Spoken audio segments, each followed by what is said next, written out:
నల్గొండ జిల్లాలోని ఎలిమినేటి మాధవరెడ్డి ప్రాజెక్టు నుంచి పానగల్ ఉదయం సముద్రం రిజర్వాయర్ కు నీళ్లు విడుదల చేయాలని అన్నారు కాంగ్రెస్ ఎమ్మెల్యే కోమటిరెడ్డి వెంకటరెడ్డి. సెక్రటేరియట్ లో మంత్రి హరీష్ రావును కలిసిన ఆయన నల్గొండ జిల్లాలో ఉన్న తాగునీటి కష్టాలను తీర్చాలని అన్నారు. చెరువులు నింపాలని కోరినట్లు తెలిపారు కోమటిరెడ్డి.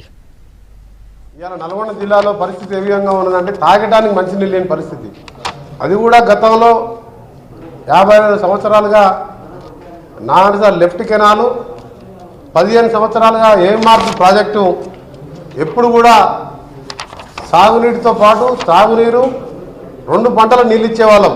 నల్గొండ పట్టణం దగ్గర ఉన్న పానగల్ చెరువు నుంచి ఉదయ సముద్రం చెరువు నుంచి దాదాపు 700 గ్రామాలకు ఈరోజు కృష్ణా వాటర్ ఫిల్టర్ చేసి 700 గ్రామాలు అక్కడి నుంచి యాదగిరిగుట్ట వరకు కూడా నల్గొండ పట్టణంకి చెందిన ఏఎంఆర్పి ప్రాజెక్టుకి వచ్చే కృష్ణా నీళ్ళ యాదగిరిగుట్టలో భక్తులు తాగుతున్నారు. ఇప్పటికీ ఉదయ సముద్రం tank capacity Panagal tank capacity దాదాపు 1.55 టీఎంసీ, ఇప్పుడు అన్న ఉన్నది 0.33 టీఎంసీ మాత్రమే ఉన్నది.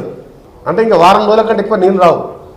చెరువులు నింపుకొని భూగర్భ జలాలు పెంచుకొని ఆ బోర్ల ద్వారా వేసిన లక్షల రూపాయలు పెట్టుబడి పెట్టిన తోటలు కాపాడుకోవాలి ప్రయత్నంతో చెరువులు నింపాలని చెప్పి మంచినీటి కొరత తీర్చడానికి వెంటనే ఏఎంఆర్పి మోటార్లు ఆన్ చేసి నీరు అందించాలని మంత్రి గారిని కోరడం జరిగింది.